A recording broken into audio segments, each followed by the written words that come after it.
Within hours of taking the oath of office, I declared a national emergency on our southern border, and I deployed the U.S. military and Border Patrol to repel the invasion of our country.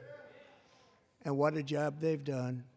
As a result, illegal border crossings last month were by far the lowest ever recorded, ever.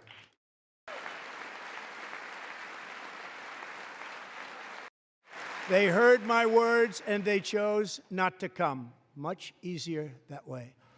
In comparison, under Joe Biden, the worst president in American history, there were hundreds of thousands of illegal crossings a month, and virtually all of them, including murderers, drug dealers, gang members, and people from mental institutions and insane asylums, were released into our country.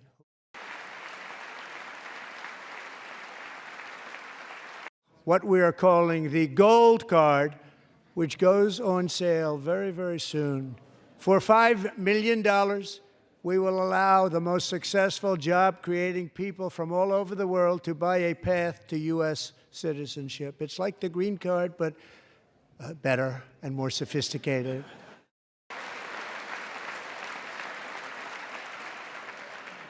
So while we take out the criminals, killers, traffickers, and child predators who are allowed to enter our country under the open border policy of these people, the Democrats, the Biden administration, the open border insane policies that you've allowed to destroy our country, we will now bring in brilliant, hardworking, job-creating people.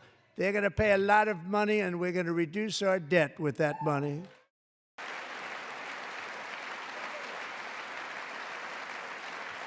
Over the past 4 years, 21 million people poured into the United States. Many of them were murderers, human traffickers, gang members, and other criminals from the streets of dangerous cities all throughout the world. Because of Joe Biden's insane and very dangerous open border policies, they are now strongly embedded in our country, but we are getting them out and getting them out fast.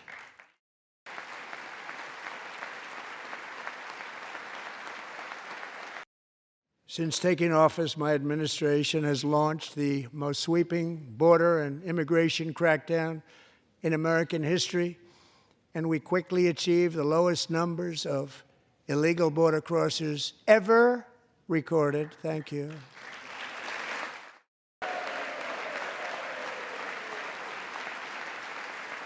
The media and our friends in the Democrat Party kept saying we needed new legislation, we must have legislation to secure the border. But it turned out that all we really needed was a new president.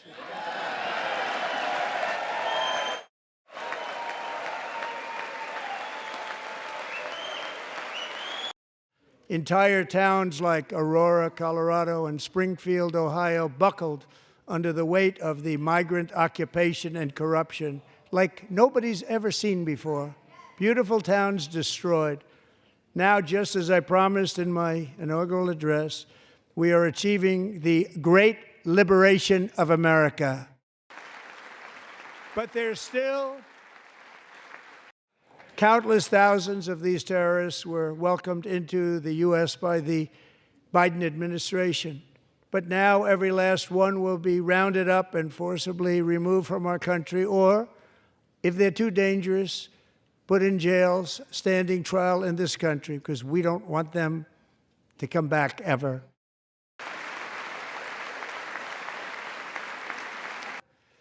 I have sent Congress a detailed funding request laying out exactly how we will eliminate these threats to protect our homeland and complete the largest deportation operation in American history, larger even than current record holder, President Dwight D. Eisenhower, a moderate man, but someone who believed very strongly in borders.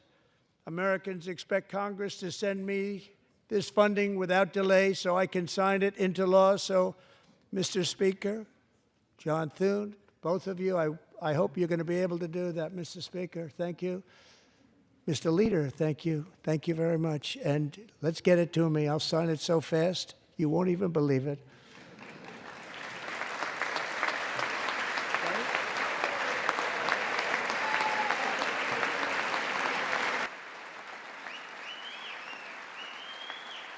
In recent years,